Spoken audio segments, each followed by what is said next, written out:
Mr. Mayor, we are live.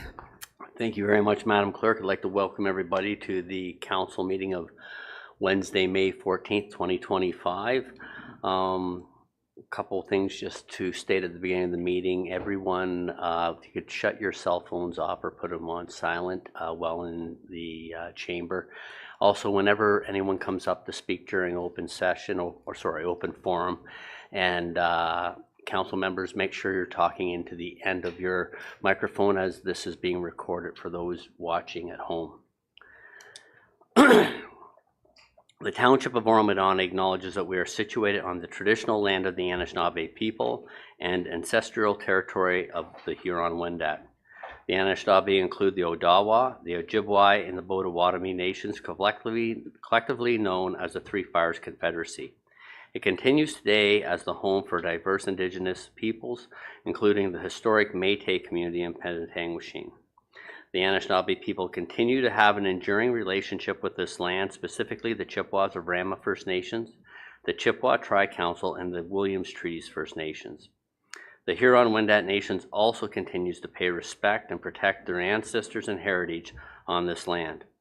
We honor the Indigenous history and culture that has thrived for millennia in this territory and the treaties that bind us together as partners in the spirit of a shared, sustainable, and prosperous future.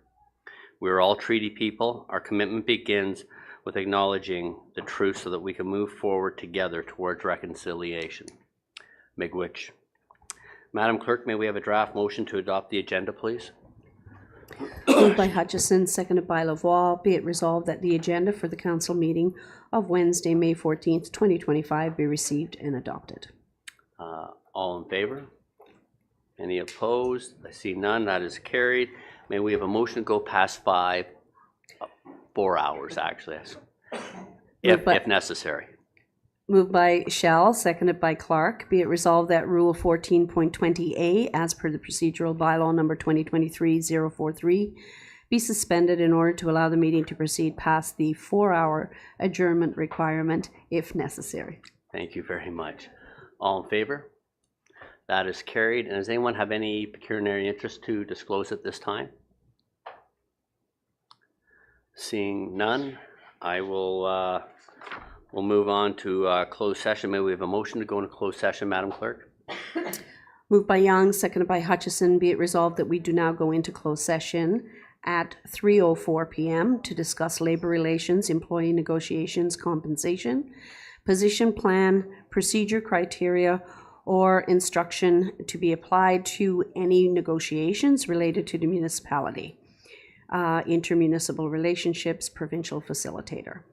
Okay, thank you very much. And just for those watching at home, we will be likely somewhere around 45 minutes, but we will be back and open by within the hour is our expectations. Okay, so I'll call the vote now. All in favor? And that is carried. So we'll see everyone in closed, and we'll see everyone back live stream in an hour. Thank you.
Mr. Mayor, we're live.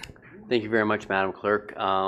We will move directly to item 5, as we will go back into close to finish up what we were discussing. But first, I'll ask for a motion to rise. Moved by Lavoie, seconded by Shell. Be it resolved that we do now rise from closed session at 4:11 and return to closed session under item 17 to continue discussions with relations to labor relations, employee negotiations, compensation, position plan, procedure criteria, or instruction to be applied to any negotiations related to the municipality. Okay. Intermunicipal relations, provincial facilitation. Thank you, Madam Clerk. So just for the record, it'll be 4:19 or 4:18, not 4:11. I think either that or I heard wrong, but it's 4:18. Is that okay? Just so that it's on the record. Thank you. Okay, Duly noted. So all in favor? And that is carried. So we'll now move to item 5. May we have a draft motion of for the sets of minutes, please?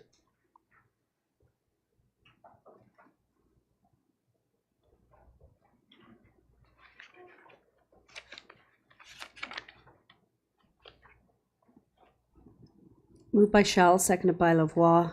Be it resolved that the draft minutes of council meeting held on Wednesday, April 23rd, and minutes of special council meeting held on Tuesday, April 29th, 2025, be received and adopted as printed and circulated, and that the draft minutes of Human Resources Committee meeting held on Friday, April 25th, 2025, be received.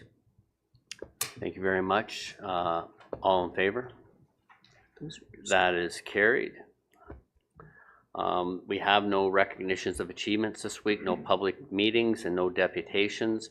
Is there any items on the agenda that anyone needs to have moved up because of time and they won't be here for the entire meeting? Seeing none, we'll move to open forum. Madam Clerk, do we have anyone registered for open forum? Yes, Mr. Mayor, we have Jane Voorhees for item 12A. 12A. And can I ask, Madam Clerk, do we have anyone else registered than Ms. Voorhees? No, Mr. Mayor, we do not.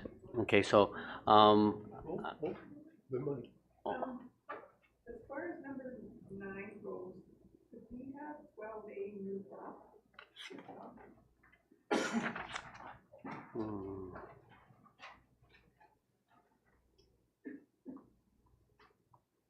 Yeah, sure, that's fine. Mr. Binns, does that work for you? You might want to repeat the request. Okay, so the request is to have 12A moved up after the open forum in order to, so we will accommodate that. Okay, thank you. So before we start, Ms. Voorhees asked if there was no one else registered, if she could have a little longer than the allotted 2 minutes. So I would need a majority of council or 60% of council to approve that. So I'll ask, is everyone in favor of that right procedure? Thank you very much. So that's fine. Ms. Voorhees, if you'd like to come to the mic, adjust it so you're speaking directly into it, and please proceed when ready. And you will have to state your name, even though we know who you are, but it's for those at home. Okay, Jane Voorhees, Oro-Medonte. First of all, before I talk, I'd just like to digress and sort of thank the council and all the staff at Oro-Medonte Township for the wonderful work you've done from the storm. And I know it hasn't been easy, and I know that it continues to be an issue, but as residents, we really do appreciate it. It's a crisis that we haven't dealt with before, so I appreciate it. And to the PowerPoint that was done at council, that was excellent. It informed a lot of us of what was happening. And on another note, I just wanted to thank you as well for the short-term rental presentation that you gave at the arena.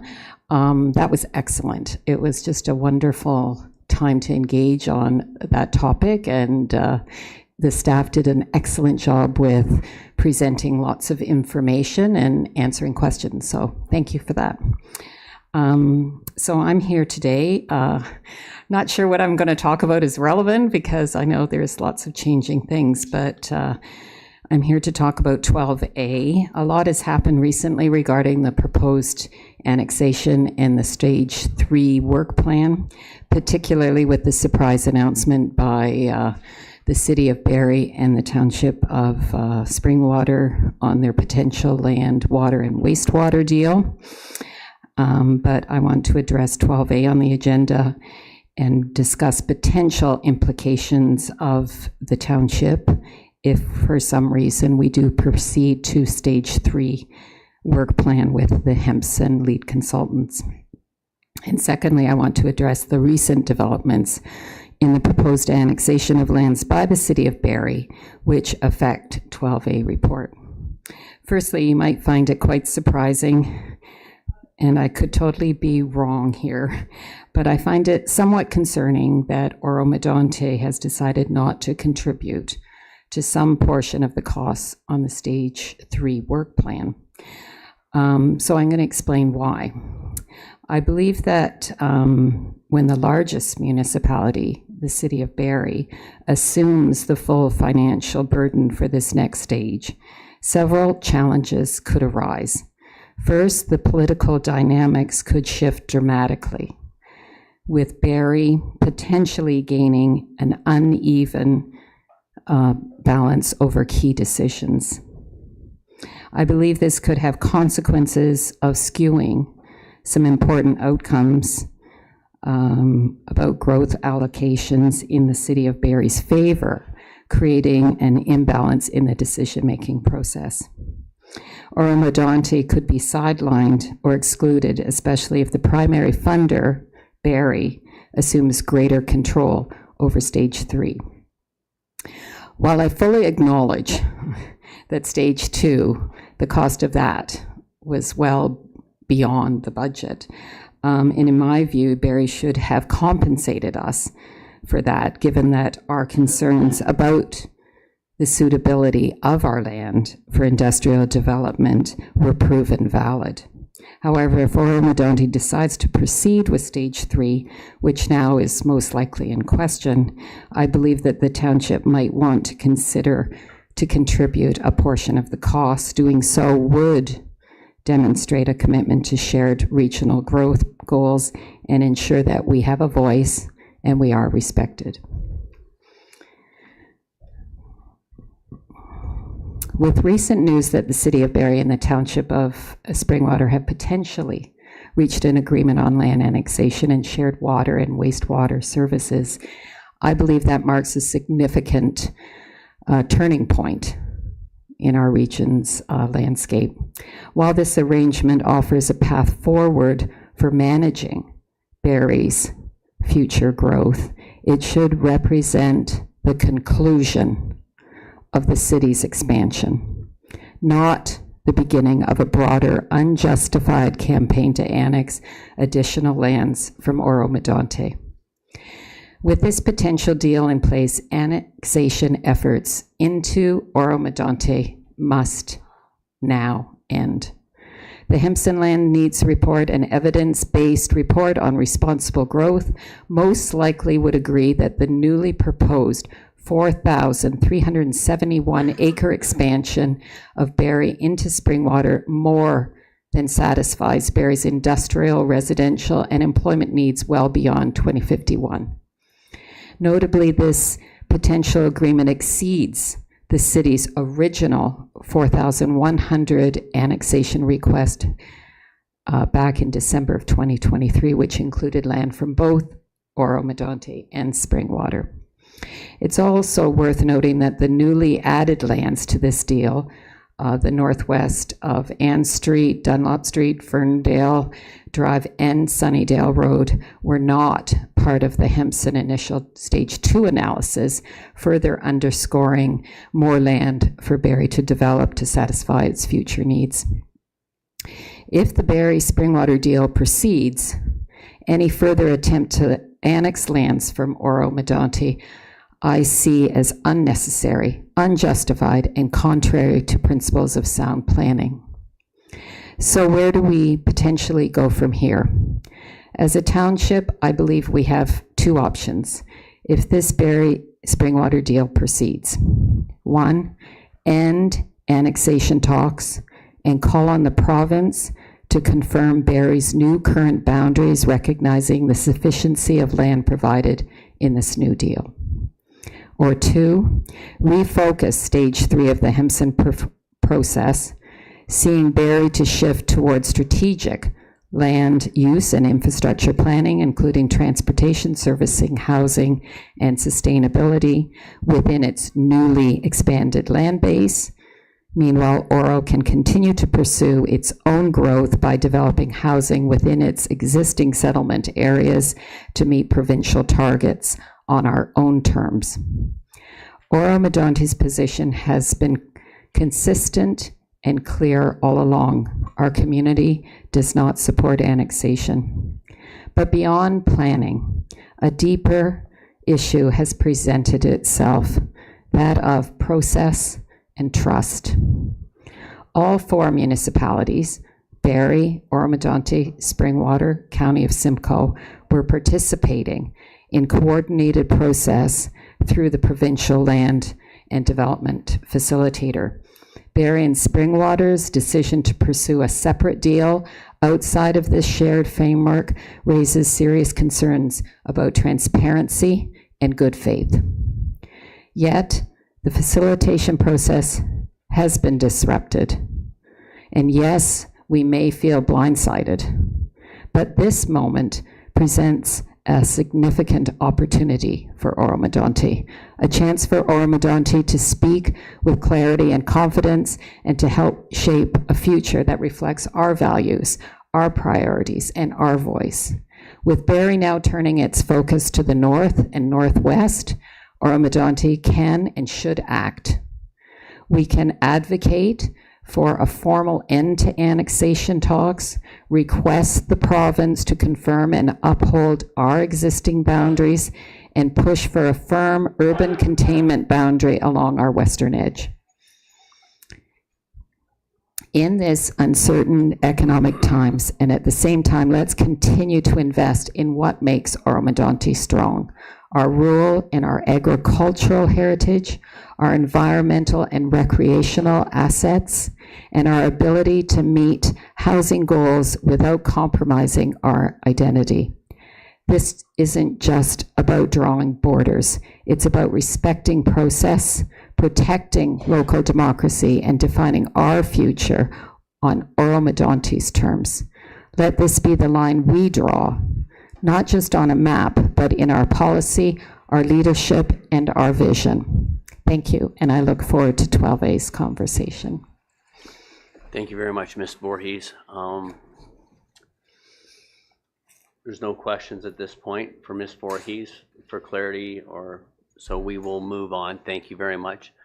And Madam Clerk, there's been no other requests come in, and there's no one else in the chamber that wishes to speak to any item on the agenda at this time.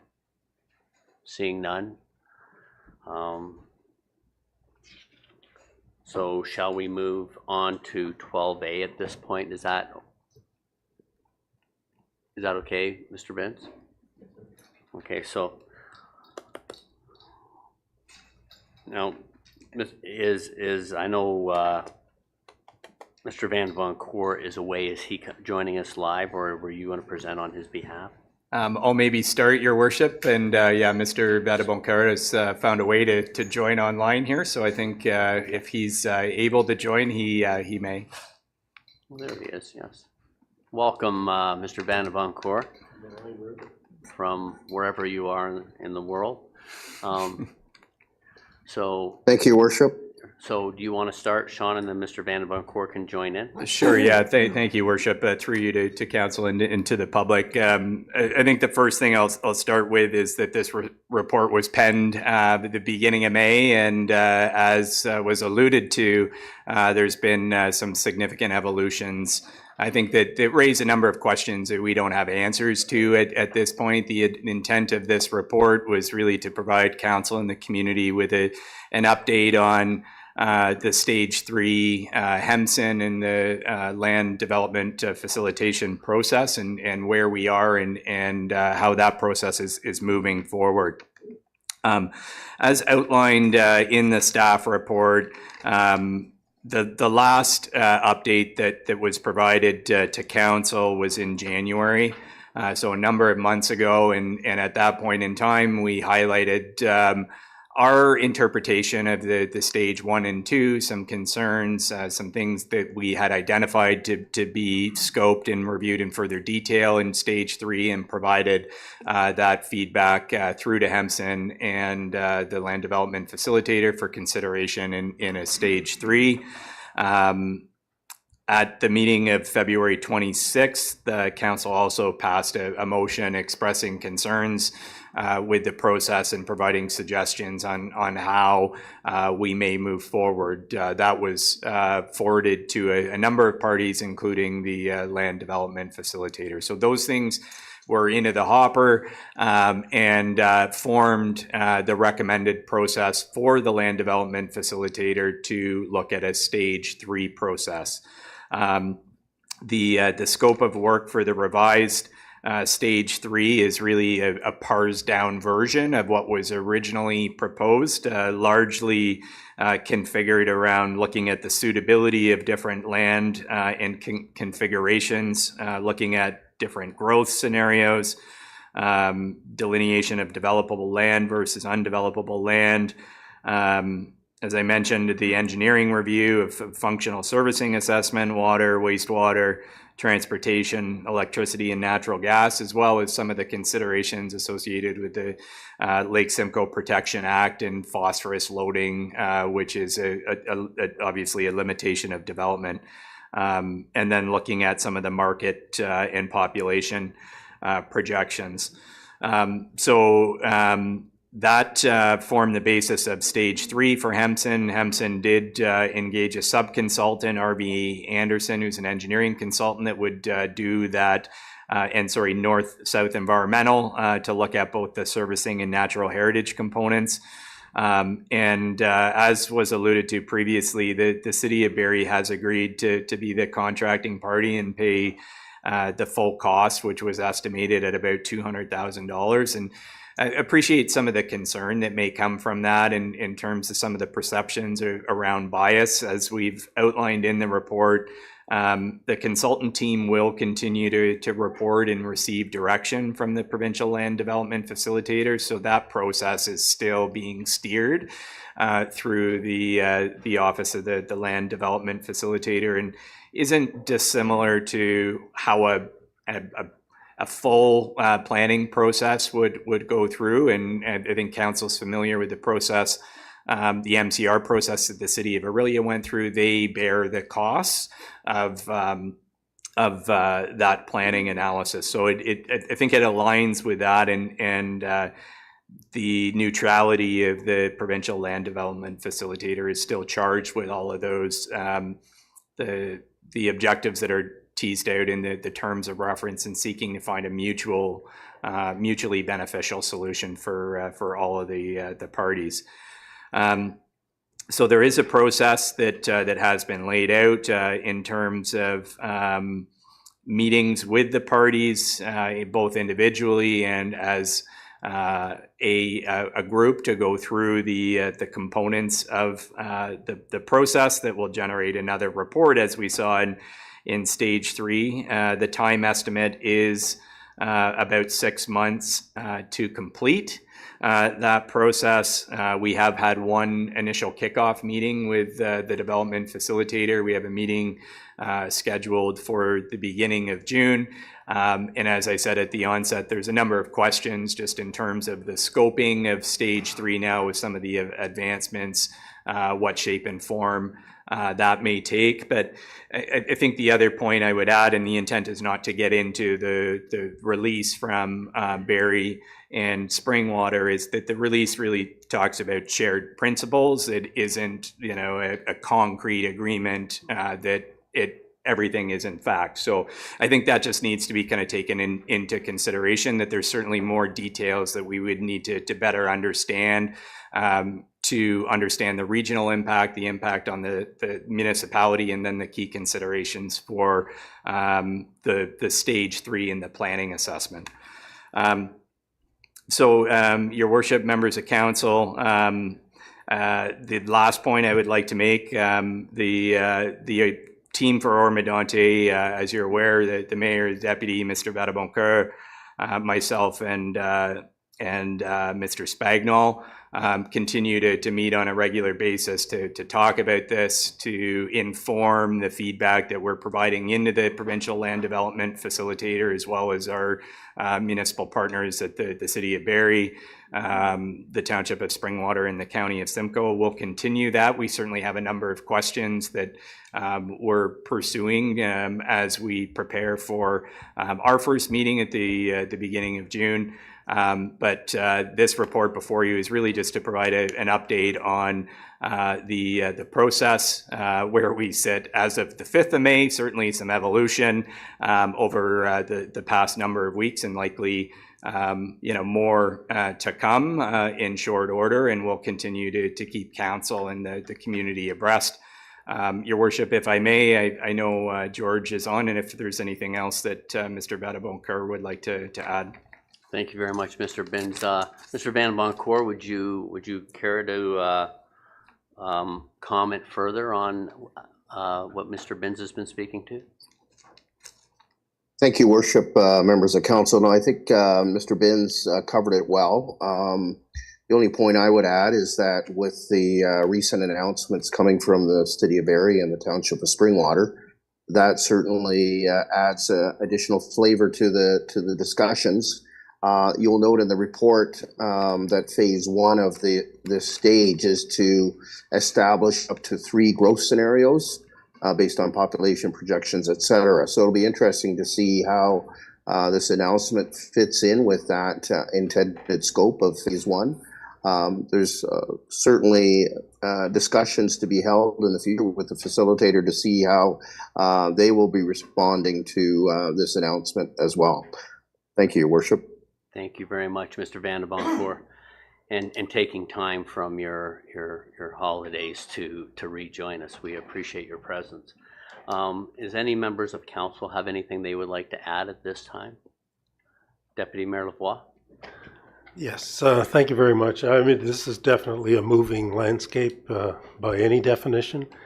And I would just like to draw attention to the fact that even the provincial landscape is moving with their very recent announcements regarding the acceleration of building homes and changes to the fees, costs, and land uses thereof, and how land uses might be classified, and how municipal parties might view the developability of lands. So whereas Barrie is taking the position that 40% of the lands, as a rule of thumb, are those that they consider to be developable, there may be opportunities for larger percentages of those lands that they acquire to become developable based on the methodology and under what form of legislation they choose to pursue in their planning steps. So I think there's a lot to be considered. It's difficult for myself, the mayor, and the CAO Binns not to trip on some of the conversations that we've had that are confidential at this point. So I won't say any more, but I do think that just for the purpose of the public, and I would like to thank the members of the public who have remained involved and participating and commenting on this to us, because that's very important. And we value it, and we will take it to the table with us. However, I think there's quite a bit more to be worked out given the more recent announcements between Springwater and Barrie, which, by the way, is not a done deal either. So, you know, the council in Springwater needs to certify or endorse that agreement, such as it is, whether in principle or not, and we'll see what happens in the coming weeks with that. So thank you very much, everyone. And those would be my comments. Thank you very much. Is there anyone else? And I think to continue on with the Deputy Mayor's comments about a changing landscape, there's no doubt about that. There was unfortunately an announcement this week where Honda and Allison got shelved for 2 years. So it shows, it brings concern to the Ontario market of the industrial growth that will be taking place in a rapid manner in the very near future, other than potentially organizations jumping from one part of Ontario to another part of Ontario. So it doesn't help the overall Ontario and Canada picture. But to the other thing, I just want to kind of help bring some clarity to Ms. Voorhees' questions earlier. So I don't want you to be concerned that we're not financially contributing to stage 3. Stage 3 is part of the process, and whatever facts come out of stage 3 have to be justified. And that's where our participation of our staff will be to justify the comments from the experts that come back. There are questions, facts, and quantities that remain unidentified, which were identified and requested in phase 1. And until those quantities and items are identified and clearly laid out, it's important that we stay at the table, because our position all along has been, it's not about win, lose, who gives up land or takes land. It's about what's best for the region, and we're here to work as not just strong representatives of Oro-Medonte's residents. It's also the county of Simcoe is a part of this play, and it's a multitude of municipalities. So that's where we get into debates and questions as to whether or not boundaries need to be moved, or whether cross-border servicing. But there's a multitude of other sub-lying issues that need to be analyzed and worked out before we make a decision one way or the other as a council. I am quite confident that this council has been a participant of the discussions from day one in this municipality, and I don't think it would be appropriate for strong mayor powers to be used on making a final decision of which way we decide as a council. I think it needs to be inclusive and respecting everyone's work that they've all put into this matter. So with that said, if there's no other questions or comments, Madam Clerk, could we have a motion to receive this item, please? Mr. Mayor, this is item 12 for information only, so there will be a motion coming forward after my strong mayor's power presentation. Oh, you know what? Then I'm going to ask, just for simplicity, can we do 12B and then go back to 11? Would that be okay? Or would you like to go back to 11 and then work our way up, and then what's convenient for you? It is your meeting, Mr. Mayor. Oh, okay. Well, are you comfortable doing your presentation now? Sure. Okay, so then let's move to 12B. And Madam Clerk, when you're ready, you proceed. Okay. So, Mr. Mayor, on April the 23rd, at that council meeting, I promised to update council on the strong mayor powers. So, to date,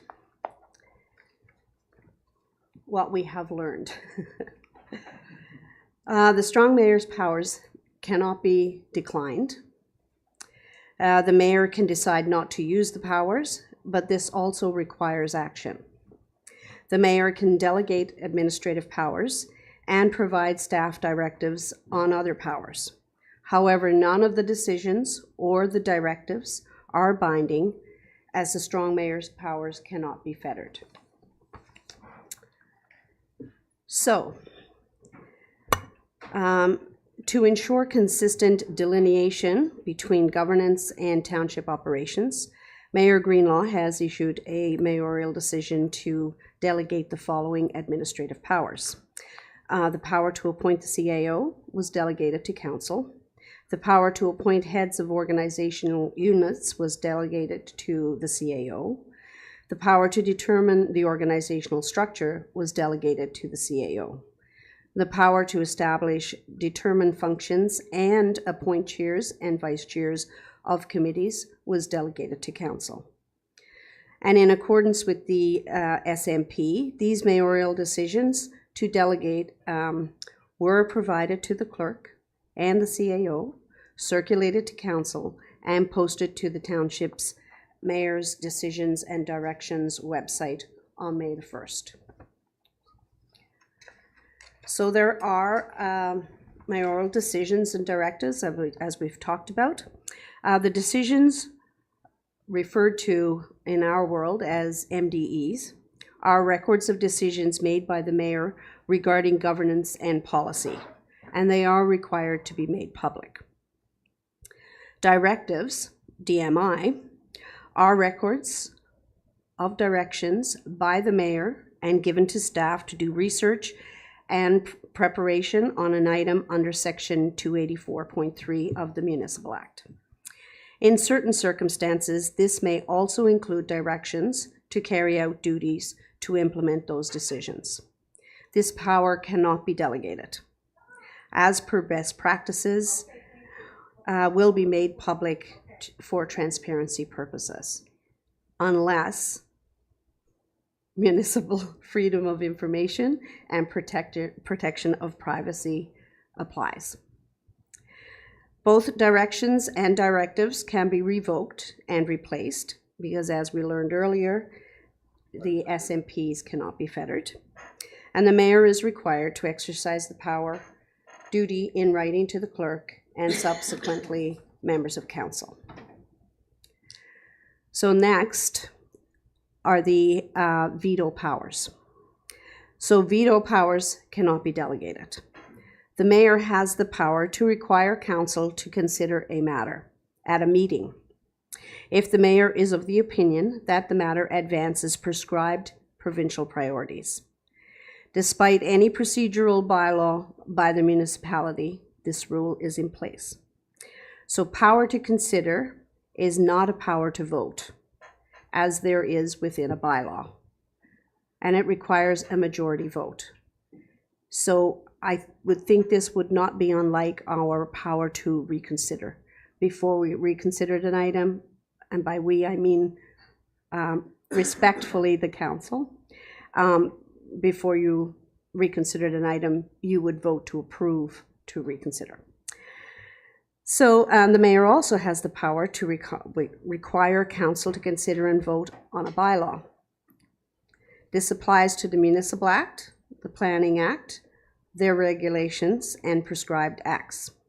Currently, none are prescribed, but I believe the deputy mentioned a couple that may be coming down the pipes. So this requires more than 1/3 vote.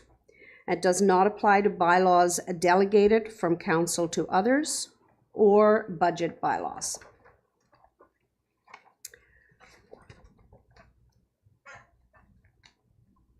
So how does this process look?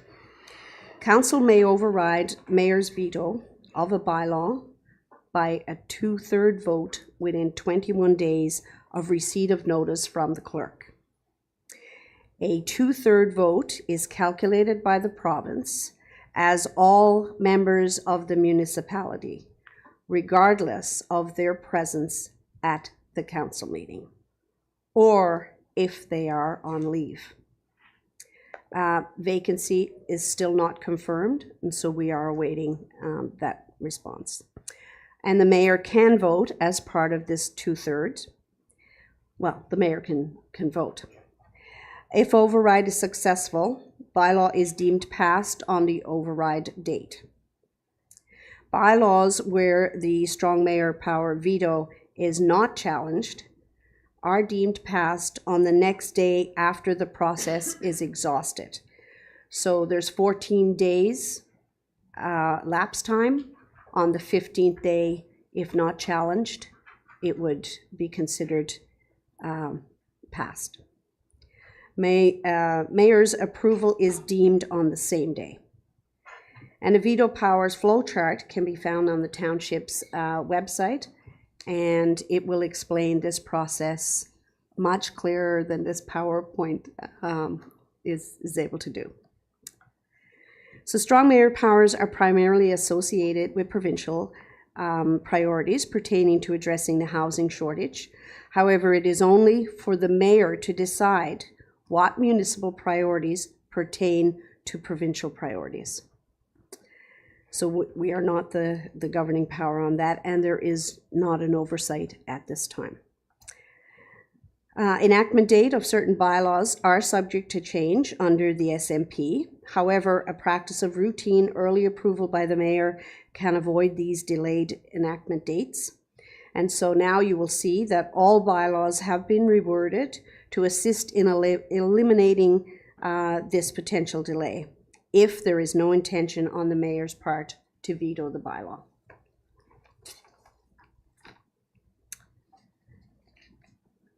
Next is the budget, strong mayor powers.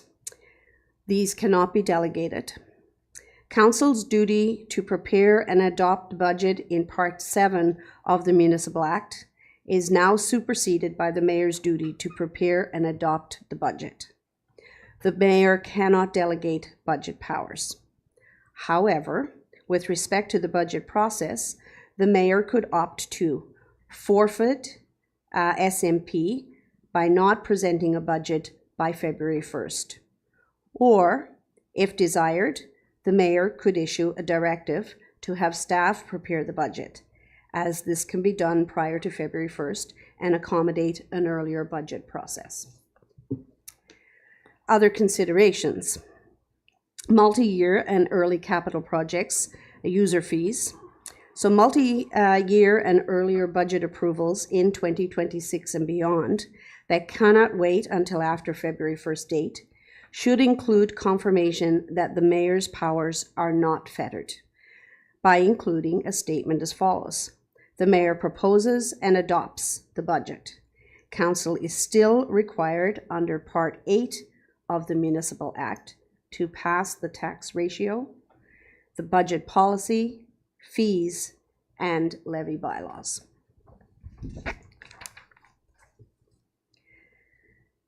So what are the timelines and the budget process under the new SMP? If the mayor prepares and presents the budget prior to February 1st, council has 30 days to amend the budget after it is presented by the mayor. If no amendments, the mayor's proposed budget is adopted. Council may vote to shorten this 30-day period. However, if council proposes amendments, the mayor has 10 days to veto a council budget amendment. And council may override mayor's veto with 2/3 of the council voting to override the veto within 15 days following notice of the veto. The budget process flowchart can be found on the SMP webpage, and again, is much simpler to follow than hearing it on this PowerPoint presentation.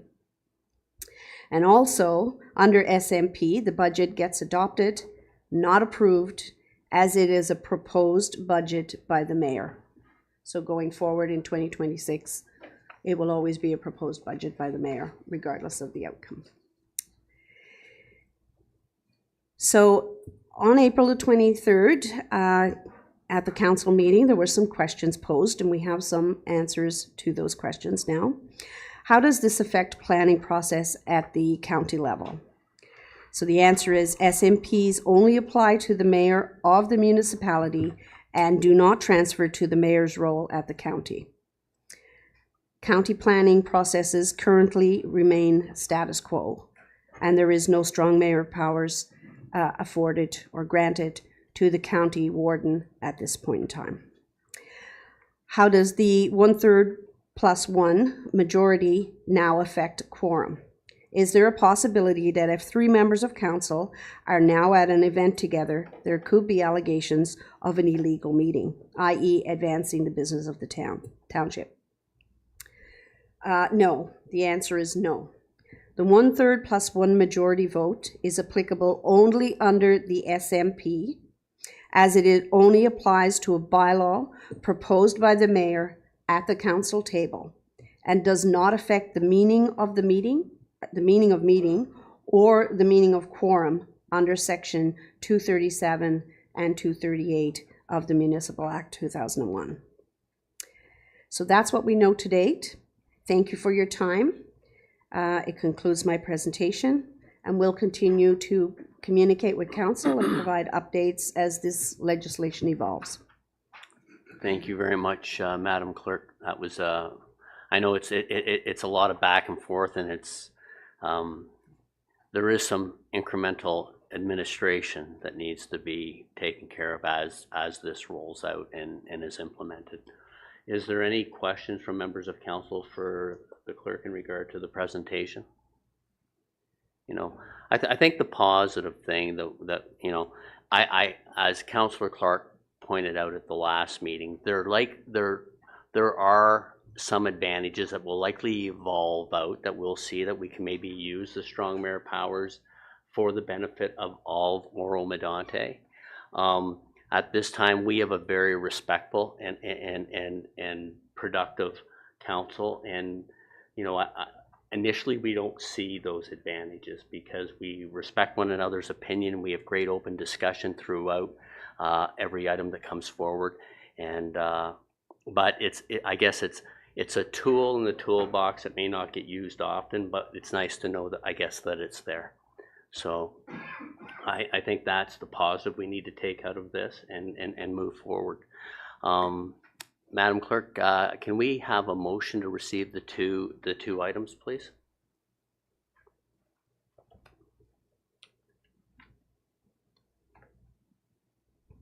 Moved by Lavoie, second by Bard. Be it resolved that the reports as listed under item number 12, reports of municipal officers for information only, be received. Okay. Any questions about the about that motion? Because it was kind of complex. So none? Okay, then I'll call the vote. All in favor? And that is carried.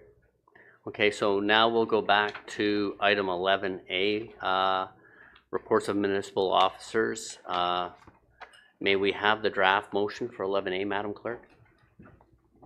Moved by Young, seconded by Clark. Be it resolved that OCS 2025-05, Justin Matrus, Manager, Infrastructure and Capital Projects, award of tender OCS RFT 25003, guide rail installation, be received and adopted.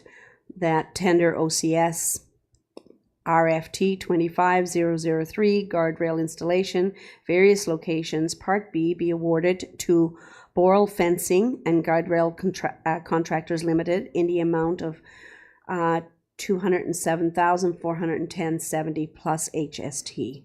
That the Director of Operations and Community Services be authorized to execute the appropriate agreements on behalf of the township, and that the bidders be thanked and notified under the Director of Operations and Community Services signature. Okay. We'll open the floor for any questions or comments or discussions. Let's see. One question I had is I looked at the three components of the guardrails, and there was one company, the unsuccessful company on the one project was lower. And I'm taking this because they're grouped together and it's bid on as a group. We don't, would it make it, we don't dissect them into individual projects. Is that correct? That is correct, Your Worship. We do it as a whole. Okay. No, we're not awarding the whole. If I could maybe comment on that, Your Worship, it is each component is treated almost as a provisional item, so that there is a budget allocation. And correct me if I'm wrong, Mr. Metros, I think the way that it's done, is that depending the results of that tender, it then gives the township the flexibility to award all or individual parts. Okay. So when the pricing came back, I believe operations had a review of the costing and had recommended what's before you in the report. If tender C was prioritized, or part C was prioritized with the allocation, then the recommendation, pending the due diligence process, would have been awarded to the lower bid in that scenario. Is that correct? That's correct. Okay. And are, as the prioritized, they're all locked in those, so even if it takes, like they're all within this year, they're like, so how does it get prioritized? It gets prioritized, but how that pricing is fixed for all three projects, correct? Correct. So there isn't budget allocation to do all three parts. Yeah. The recommendation is to move forward with the two parts.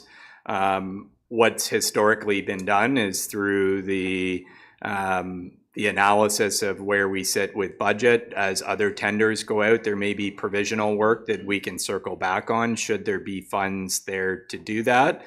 That those would be awarded at this point in time. But I think, Mr. Metros, that these would be essentially, those other parts would be deferred as a future project as the capital is available to do the work. Perfect. Okay, thank you. Okay, no other questions? I'll call the vote. All in favor? That is carried. And may we have a draft motion for 11B, Madam Clerk? Moved by Hutchison, seconded by Shell. Be it resolved that CS 2025-08, Yvonne Aubuchon Clerk, Council composition and ward boundary cost and timelines be received and adopted.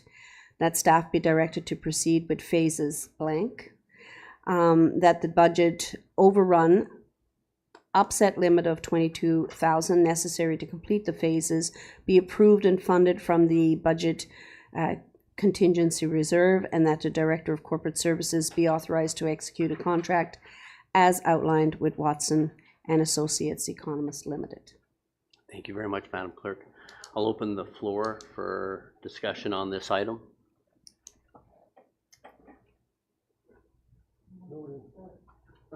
Councillor Hutchison. Go for it. Oh boy, where do we start? Thank you, through you, Mayor Greenlaw. I've actually spent a lot of time reviewing the report in the previous report that was provided to us on February 26th.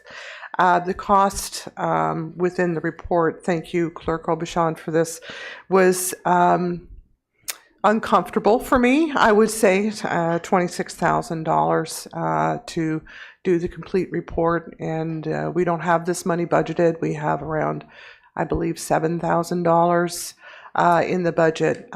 So my immediate concern was, the additional cost to have this review done. But that's not to say I would want to continue with the status quo. I think we could have a discussion as council as to reviewing the original report that was done in 2021 by Watson and Associates, and a couple of reasons why I would like to have this discussion on the floor would be the following. One, the report does forecast into 2031, I believe. Let me just see. That's correct. Up to 2030. So up to the 2030 election. So the population review goes up until that time. So I'm not sure that doing a fresh population review would be required, given the fact that that was incorporated into this report that was provided to us. The report itself was quite expensive at the time. I believe it was around $64,000. And, there was a lot, of course, if you go through the report, it's very concise, and it covers off a number of the concerns and addresses those. I guess my other observation is, although there were 3 recommended ward boundary options for the council of the day to choose from, they chose none of them. They sort of redrew the boundaries, not taking into consideration some of the key recommendations in that particular report.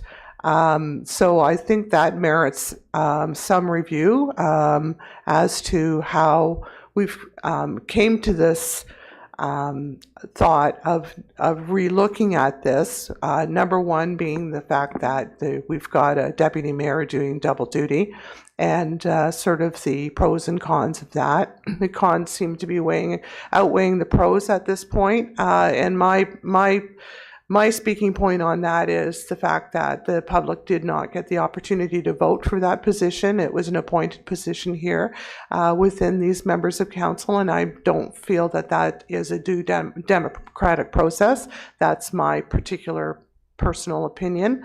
The deputy mayor did express sort of the burden of the deputy mayor position plus the ward councillor position, and feeling that he's not able to fulfill perhaps his duty as ward councillor because of the time being put into his deputy mayor positions. And then I do want to note in particular all three recommendations that were provided to us recommended that the lakeshore area be divided into 2 wards, and we're still in 3 wards along that particular stretch of the township. And I think that that requires some discussion and review within this council as well, because it was certainly pointed out in the report that that was not the optimum to achieve the spirit of the report, which was not only just ensuring the population was even, but that like communities were being represented within certain wards. So that's sort of my 2 cents worth. I'd love to open up the floor to the rest of council to see what their thoughts might be on this. Thank you very much, Councillor Hutchinson. So just from your comments, I just would like to ask a question to CAO Binns or Brent Spagle. Has there been any earth-shifting changes in growth or growth patterns since the report was initially penned last term? I don't think there's been any significant changes as to the direction of growth that the township is taken. Thank you for the question, Mayor Greenlaw.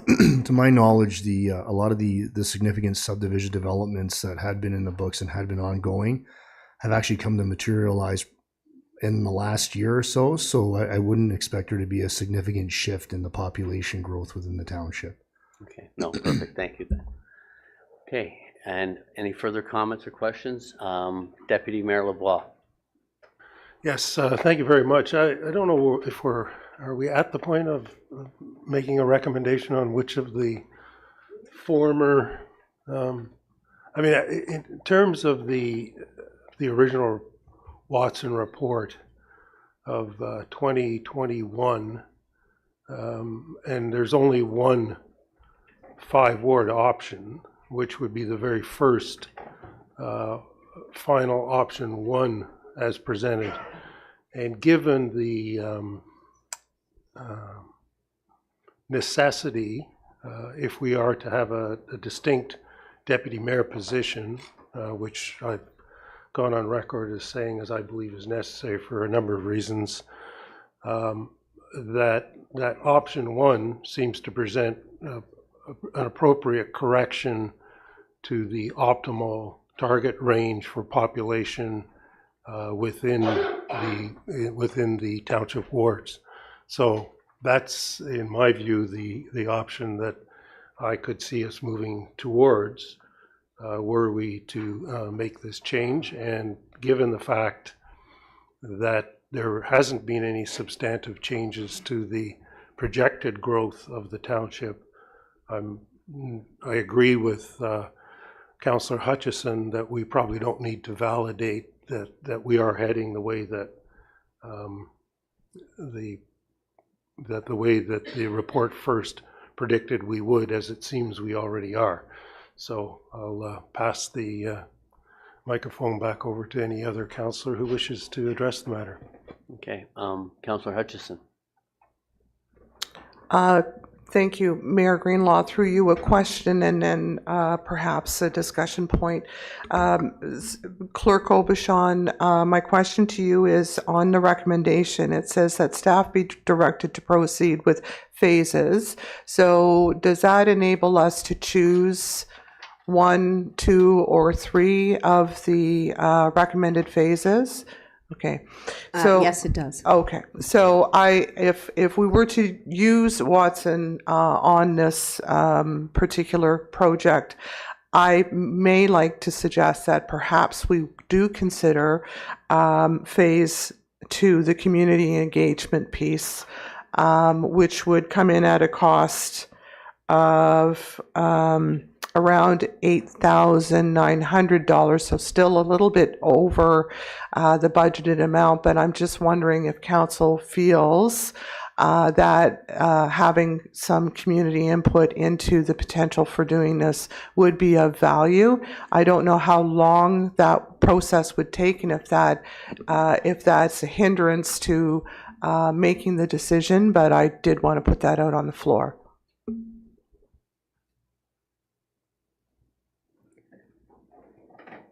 Madam Clerk, please go ahead. Mr. Mayor, I'm Processing. yeah, I'm processing. I think if we have confirmation from Watson and Associates of the numbers from the previous findings, that will be an important tool and information for us going forward with respect to appeal process, etc. And then I think that engagement can be done at a much reduced rate or process. So we have our new engagement platform that we can do, and then certainly there can be some in-house consultations done through public media and other forms, without involving the consultants to an extended. I think where the concern I'm hearing from my colleagues is if we engage Watson to confirm numbers, what is the cost? The $20-some thousand is high. We haven't budgeted for it. I'm also hearing from staff that there hasn't been any significant shift that would not make the last terms report from Watson's to be valid to this day, which will go to at least 2030. So to save time, because we're also against the clock on this, because we have to have this done, that we simply move forward with an option or defer it till next meeting to come with what the option council wants to implement, and from that, if it does get challenged by then what we would be able to get it. It would be given priority, I would think, at an OLT challenge, knowing that the significant that a decision had to be rendered before the end of the year so that we could put things in place.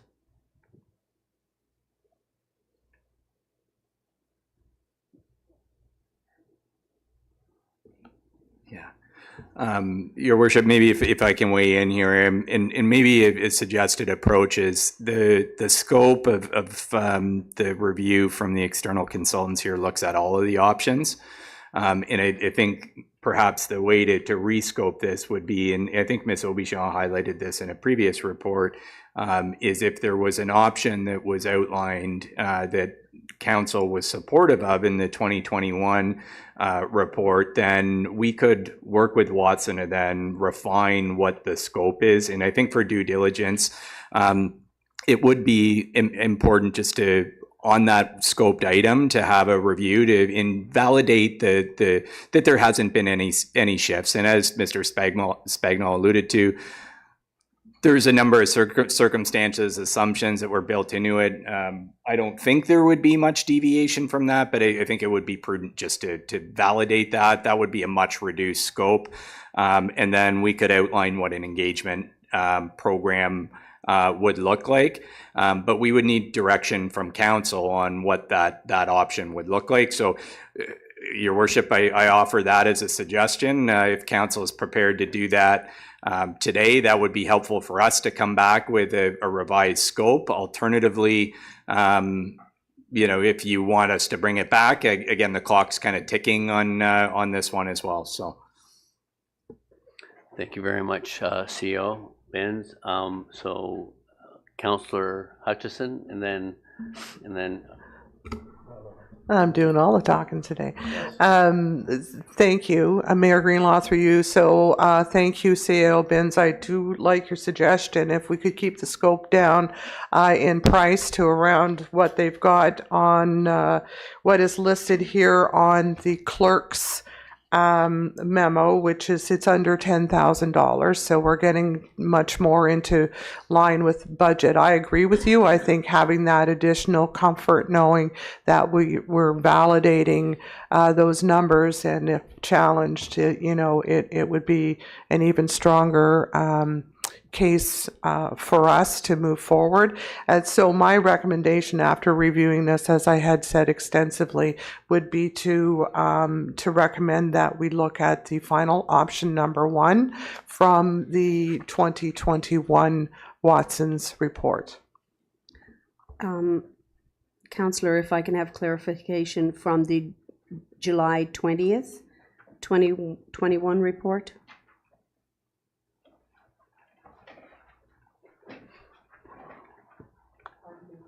Pardon me, let me just double check the date. Okay. You don't have that memorized? No, yeah, it's here. Yeah.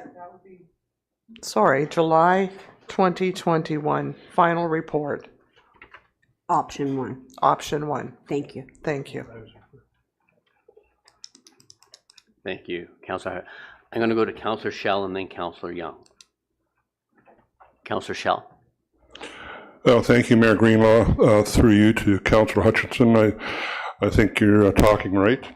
I agree with everything you said, and particularly the part where the public has an opportunity to vote for the deputy mayor, and also engaging the municipality of the people, especially when it comes down to going back to 5 wards instead of 6, because now we're looking at Ward 6 becoming Ward 5, and how that gets reintegrated into the mess. Okay, thanks.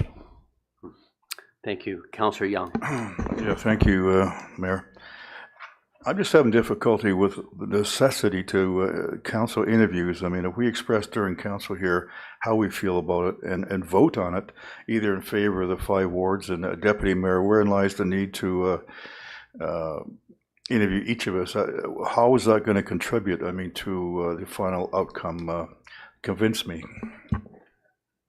Okay, so I think you're talking about the Watsons and Associate getting the feedback as part of the process. You're saying it's already been kind of decided from here, and Madam Clerk, maybe when we're reaching out to Watsons and Associates, say, look, this is a consensus, I believe, and we've heard from 4 council members now with 2 more that can chime, but if they're in agreement and they feel going to a 5 ward system is the best solution, then it may take that one process out of Watsons and Associates. I remember last term they phoned us and did an interview with each individual councillor, which would maybe save to the bottom line the cost. So I will, not to put anyone on the spot, but the 2 council members who haven't spoken, if they'd like to, Mr. Bard. I agree. Okay. Thank you, Mr. Mayor, through you to my colleagues on council. My only concern from the get-go was we should have a vote directly for the deputy mayor. I myself think that actually having an even number of members on council could be a good thing, only because it would force those of whoever it may be on council in the future, to actually come to the table with an open mind and potentially, you know, we can't decide something unless we have that dialogue, and the open dialogue could generate, you know, more engagement from the public as well. Council couldn't pass this. Oh, what was it that they couldn't pass? Oh, I now have a voice that I can tell my councillor because I've read the news article saying. So if we had 6 wards and a mayor and a deputy mayor. So you'd be increasing council by another member. By one person. The Watson report did say like the costs associated with that were easily manageable. We've got to get a new table and pay the exorbitant salaries that each councillor gets right now, but they'd be easily managed in the budget according to Watson and Associates. Yeah. I think the option would be not a new table. It'd be sitting closer together. Is what it would be. It would be everyone tighten up a bit. So, but anyways, so no, and that's a valid point, and I understand, and it's trying to find that balance. What is the right fit? Because the more voices you have at the table, you know, hopefully the more diversified representation you get. But it's also about, you know, making sure that it doesn't lengthen or draw meetings out to where, you know, people become disattached from what's actually being discussed. So, Deputy Mayor Lavoie. Yeah, just a further conversation on Councillor Clark's proposal to go to a council of 8, and just what the implications are on 2/3 voting and all that sort of thing, or a 1/3 with strong mayor powers should they continue to exist going forward, etc.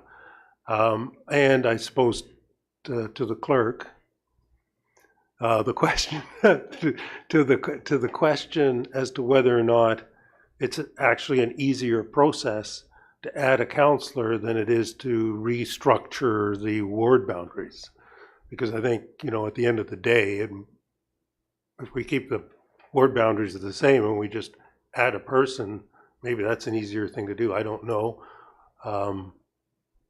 Other than, I guess we have to submit it to the provincial government in order to increase by 1. I don't know what that process is. Oh, and if we can answer it today, that would be great.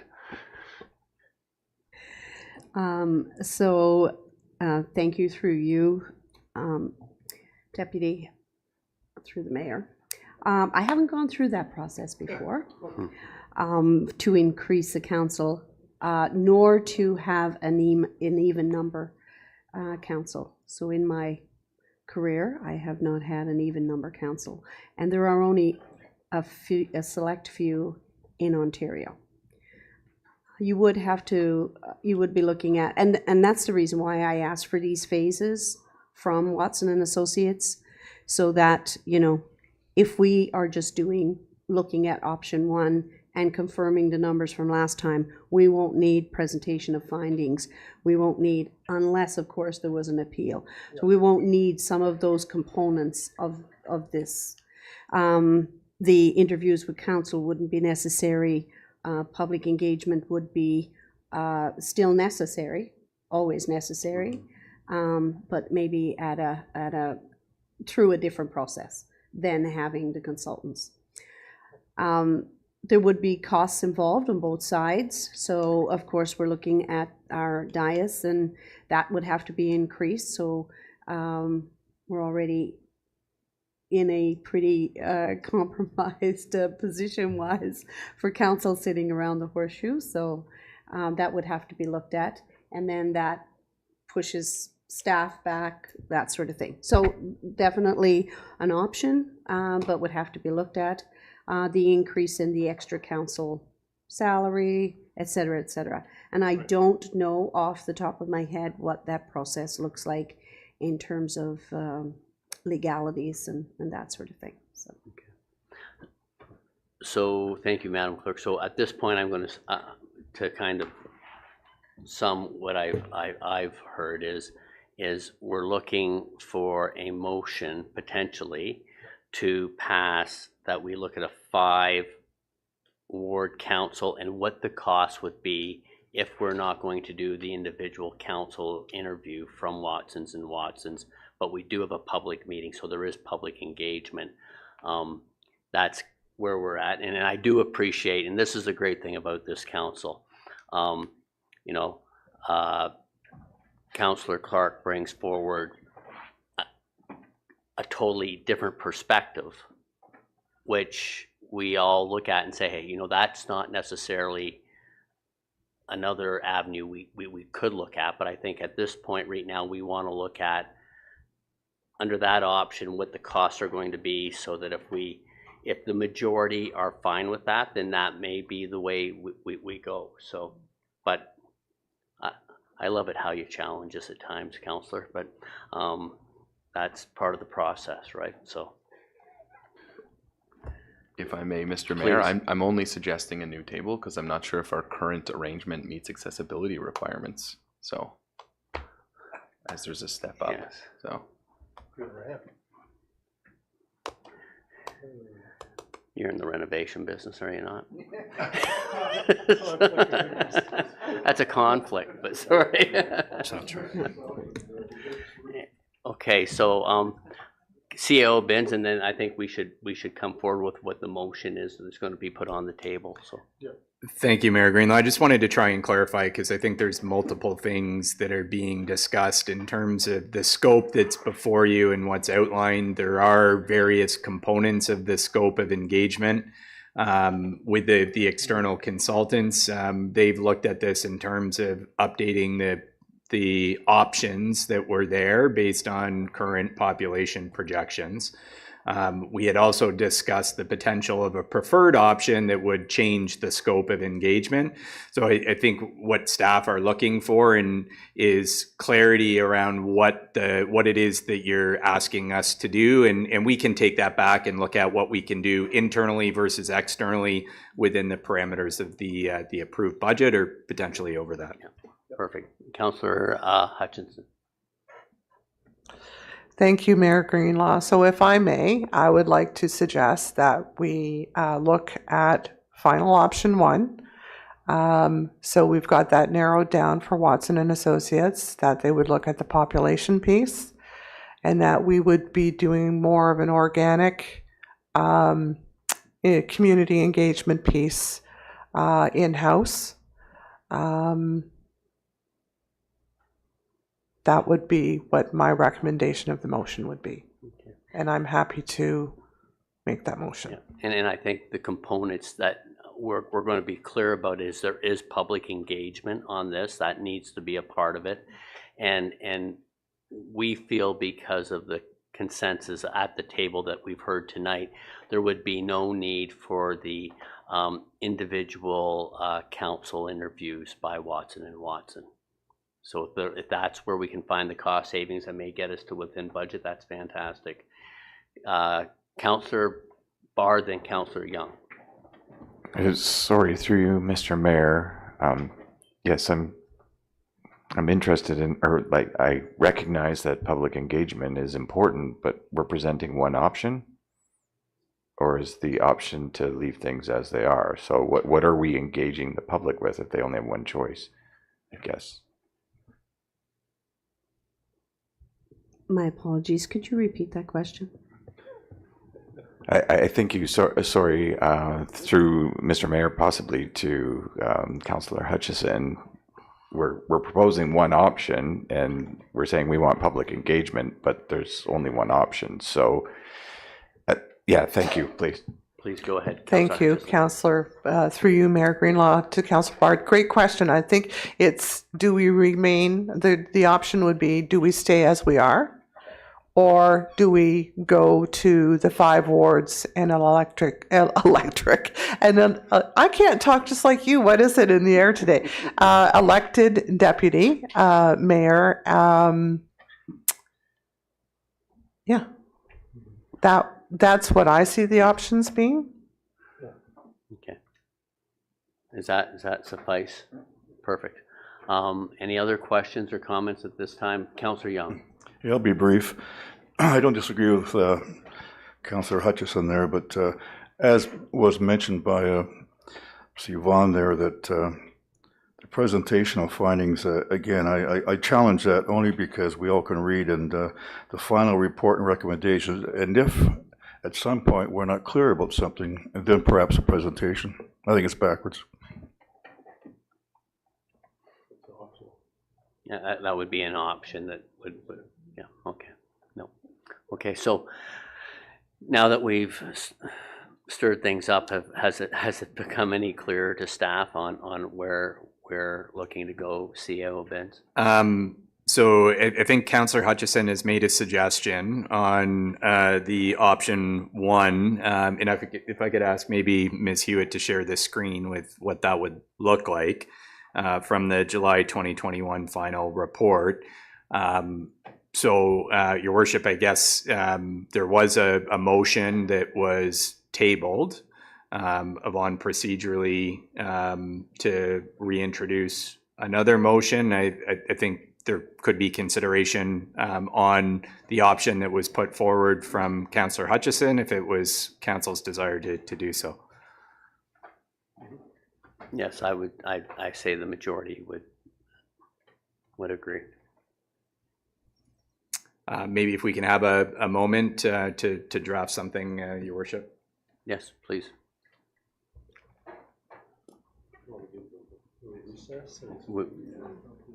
So do you want a 5-minute recess? Please. Okay, so if everyone can turn their mics and cameras off, and we'll take a 5-minute recess and re-adjourn at 20 minutes to 6. Thank you.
Mr. Mayor, Okay.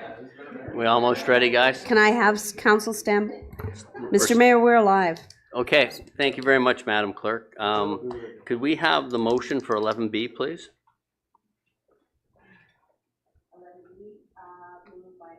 Oops, moved by Hutchison, second by Shell. Be it resolved that CS 2025-05, Yvonne Aubuchon, clerk, council composition and ward boundary cost and timelines be received and adopted. That staff be directed to review a revised scope pertaining to final option 1 presented at the July 28, 2021 council meeting by Watson and Associates and Economists Limited.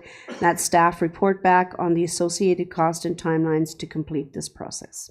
Thank you very much. Any questions or comments regarding that draft motion or the motion that's up before us? Seeing that, I want to thank everyone for all your input on this matter. So I'll call the vote at this time. All in favor? And that is carried. And may we have a motion for item 11C, Madam Clerk?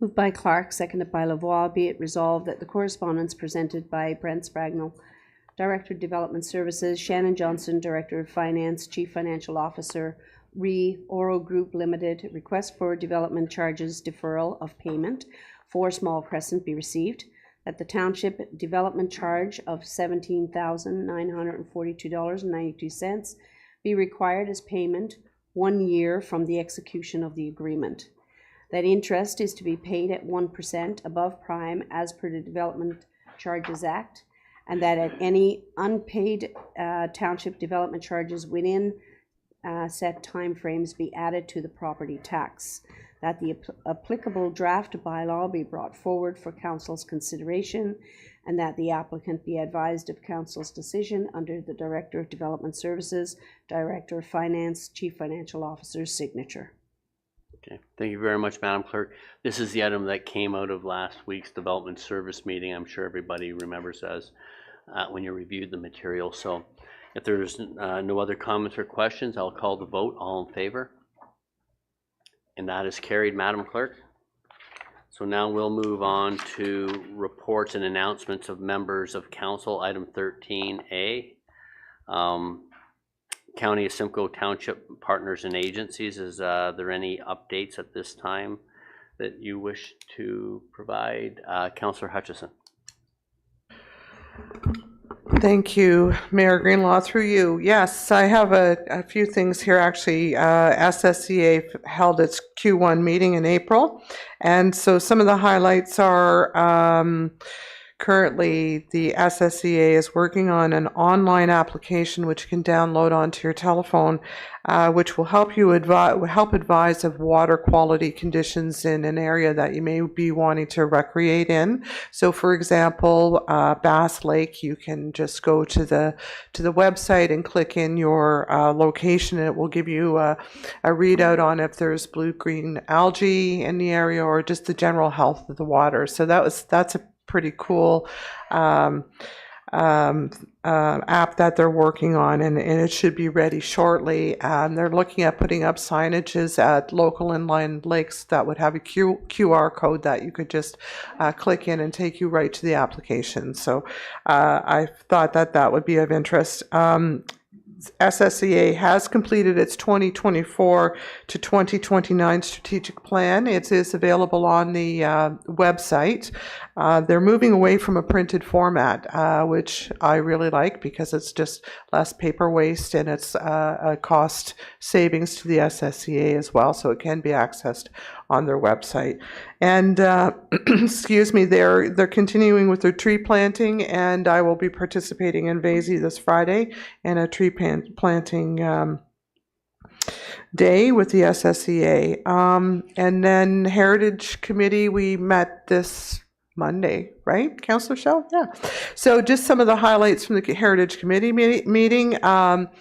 a real success for the Heritage Committee is that we've actually run out of the story of oral books. They were actually published 40 years ago, and we've finally gotten rid of the inventory. So there has been some question as to whether we should reprint some of these or not, but printing costs are astronomical these days, and you have to, order in bulk in order to bring the cost down. So what the committee has decided is that we're going to keep a list of requests from people who may want to have a copy, and then look at perhaps doing a small run or just having it digitized so that it is available free online. So still working on that.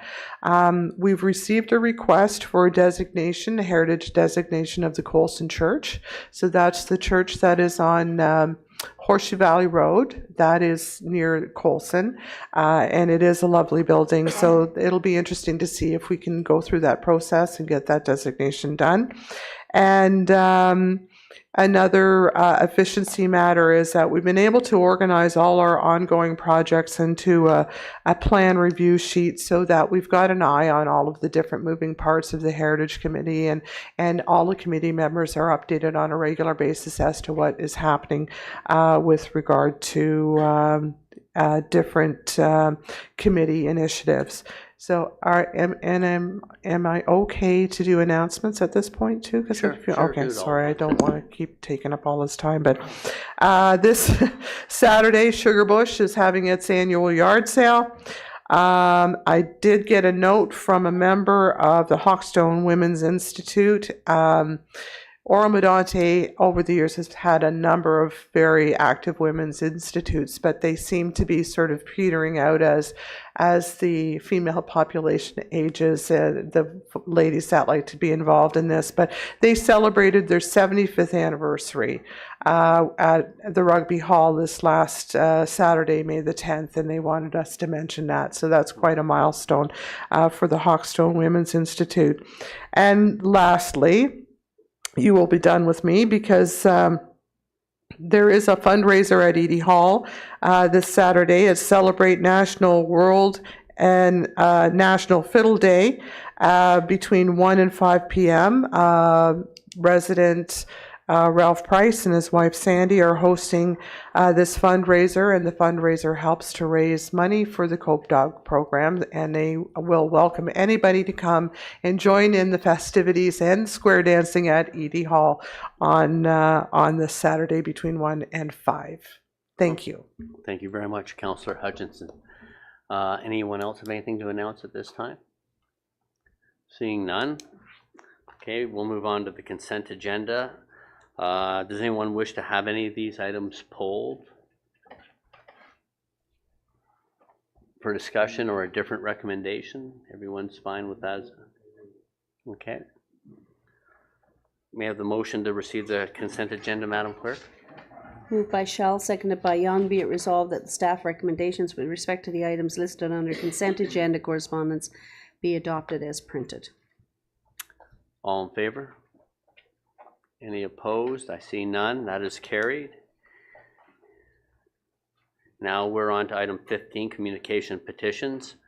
So we'll start off. The first item is about regarding the change in composition of county council. So at this time, I'll open the floor for any members to comment or ask questions. Deputy Mayor Lavoie. Microphone. There we go.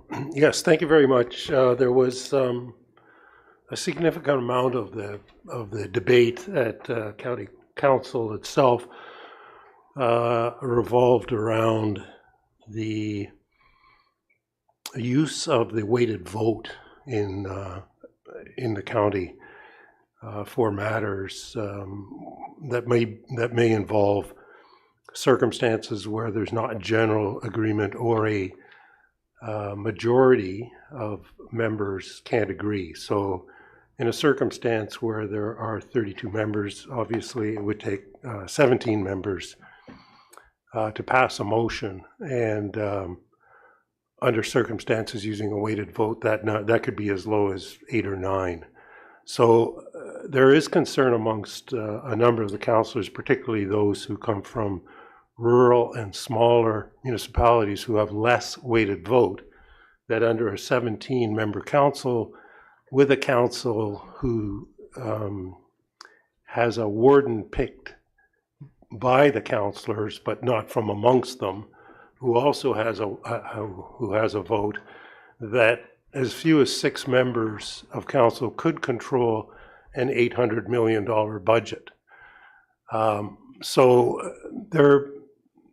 This matter was discussed quite a bit in April, and the Governance Committee of County Council will be meeting on May 20th to come up with what they see as recommendations for use of that weighted vote in circumstances that would maybe lessen the impact of the weighted vote in terms of this very small majority by weight. So we'll see what comes of that, but I do think it's probably an essential component of the Governance Committee report to have in our hands before we undertake to commit our own vote to whether or not we support going to a 17-member council, because we are a rural and agricultural community, and in circumstances where the 5 largest semi-urban and urban communities have particular interests that don't align with ours, we could be in a circumstance like the other smaller municipalities, or at least urban, or excuse me, rural municipalities and agricultural municipalities, where we lose our voice. So I think it's a very important thing to consider on our behalf and to have knowledge of in terms of how County Council might exercise that right to a weighted vote. So those are my comments in terms of an update from County Council on that matter. Okay. Thank you very much. Any other comments or questions? Councillor Hutchison. Thank you, Mayor Greenlaw. Through you, I'm sorry, when is the Governance Committee meeting? They are meeting on May 20th. Okay. So they will have a recommendations report to County Council a week later, May 27th. So sometime after that, and that would be in line with the county's request that each of the local municipalities undertake a vote to support or not the 17-member council. Okay, thank you, Deputy Mayor. I was wanting to make sure that if we bring this back, that we've got sufficient time to do so. Thank you. Thank you. Councillor Young. Yeah, thank you, Mayor. My only comment is that just following up on Deputy Mayor Lavoie's suggestion, is it just makes sense to wait for see what the county's going to do. No, thank you.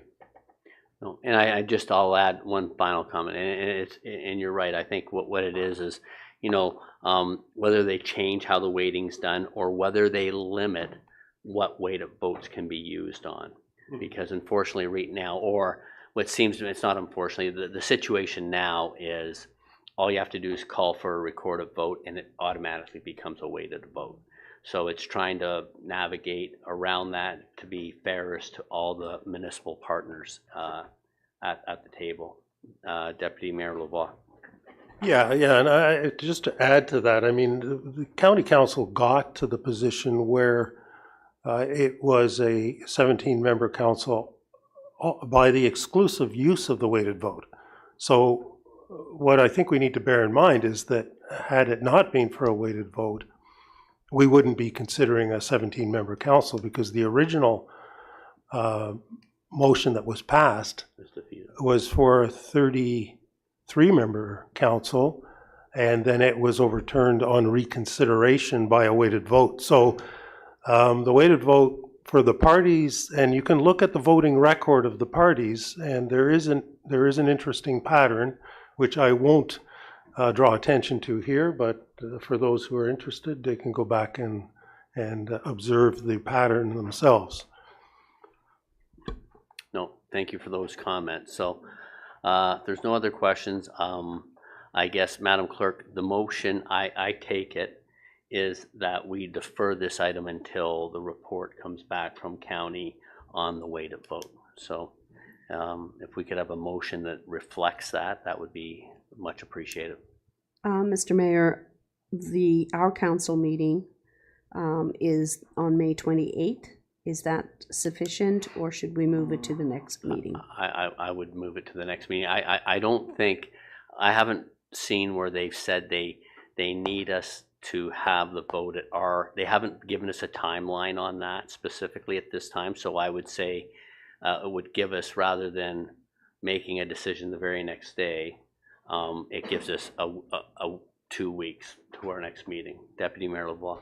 Yeah, I think that's probably important, Mr. Mayor, through to the clerk as well, because the public won't really have had an opportunity to see it on our agenda and contemplate what it might mean locally, or comment at all here in open session. And it is changing, the Tier 1 governance for this municipality is a fairly significant event in the history of the county. There hasn't been a change since 1994, when the county was initially brought together in its current constitution. So, thank you. Thank you very much, Deputy Mayor. May I have a mover and a seconder? Clark and Hutchison? Okay. Okay. Moved by Clark, seconded by Hutchison, be it resolved that the correspondence dated April 24th, 2025 from Jonathan McGill, County Clerk, Director of Statutory Services and Archives, County of Simcoe, request to consider consent of County of Simcoe Bylaw 7119-25 to change the composition of County Council be deferred to the June 11th, 2025 council meeting. Thank you very much, Madam Clerk. Everyone's heard the motion. I'll call the vote. All in favor? That is carried, Madam Clerk. Now we'll move on to item 15B, the Barrie Automotive Flea Market. Can we have a motion for this item, please?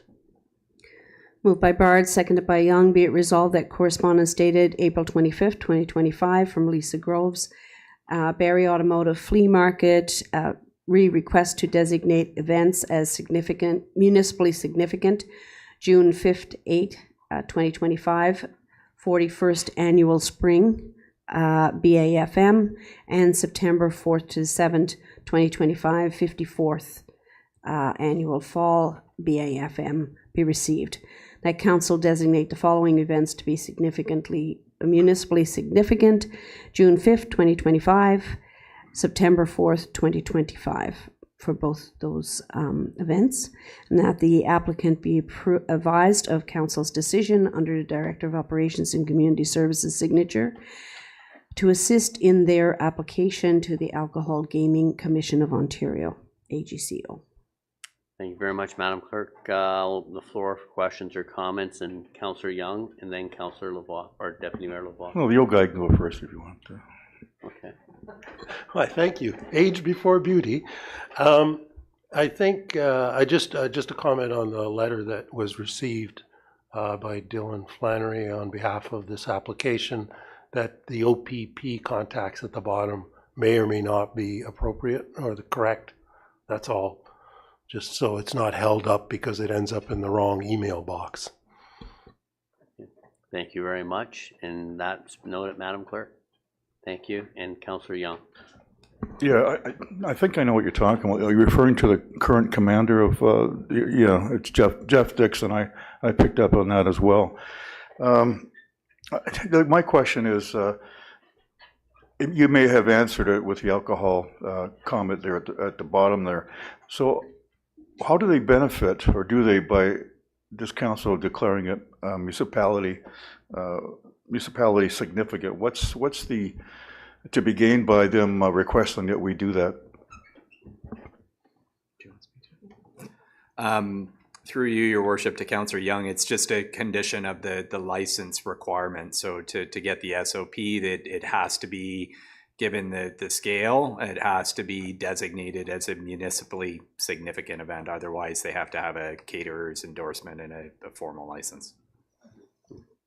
I think also the fact that it's been here for 50, this is the 54th year, which it's been a part of the, back when Don Haney initiated this event 50 some years ago. It is a significant event, and you know, even though the environment and the technology has changed for automotive old parts and stuff, it still seems to continue on to have its followers. So it's great to see, and great to have them to be a part of our community. So anyways, we've heard the motion. I'll call the vote. All in favor? And that is carried.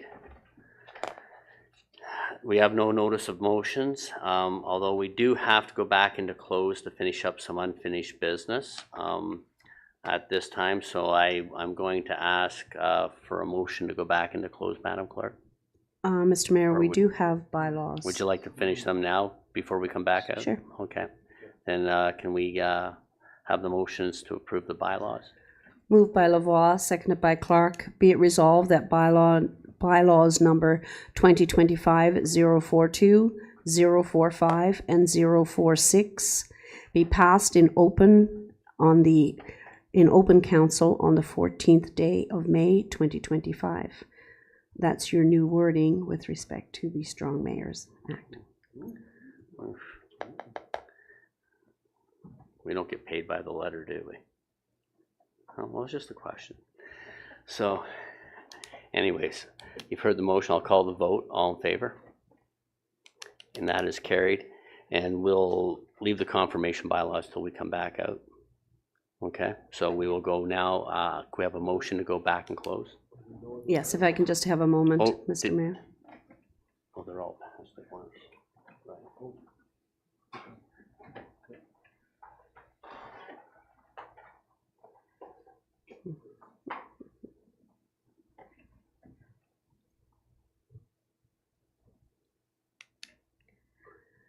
Moved by Lavoie, seconded by Shall be resolved that we do now go into closed session at 6:09 p.m.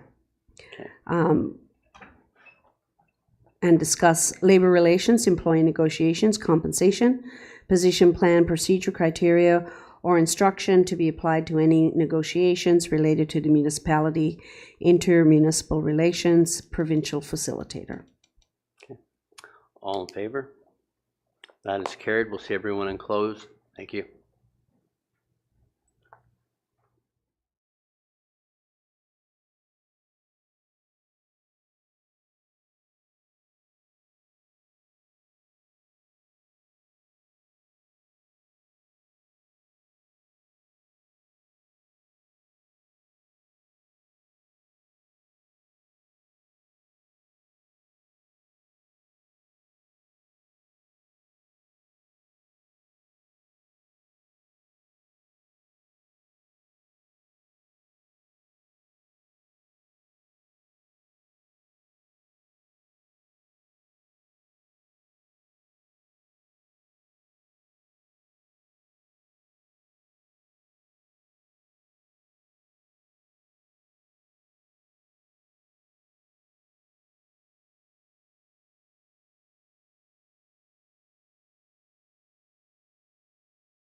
And Mr. Mayor, we are live. Thank you very much, Madam Clerk. Could we have a motion to rise from closed session and report out, please?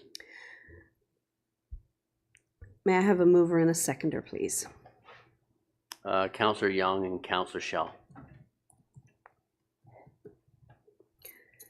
Moved by Young, seconded by Shell. Be it resolved that we do now rise at 7:35 p.m. and report on the closed session items 4D and C and D. Okay. All in favor? That is carried. And may we have a draft motion for item 4C?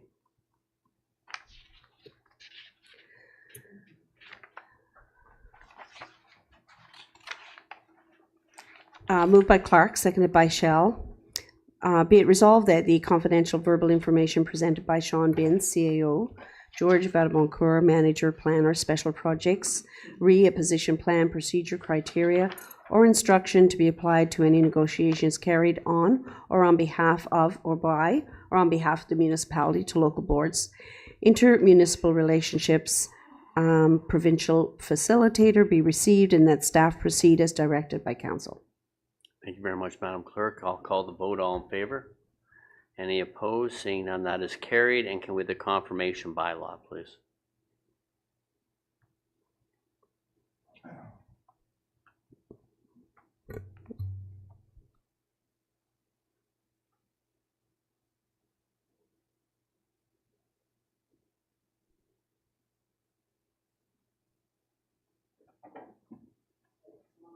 No, it's okay.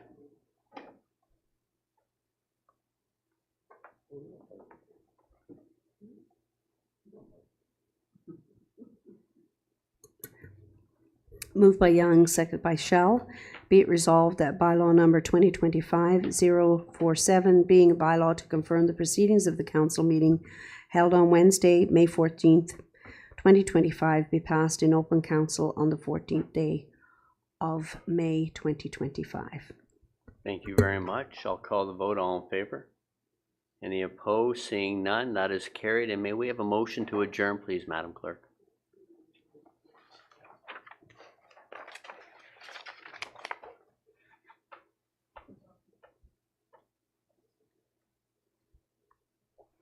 Moved by Hutchison, seconded by Bard. Be it resolved that we do now adjourn at 7:38 p.m.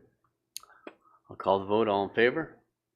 That is carried. And thank you very much, everybody. The meeting is adjourned, and I hope wish the Canadian teams all the best tonight. Take care.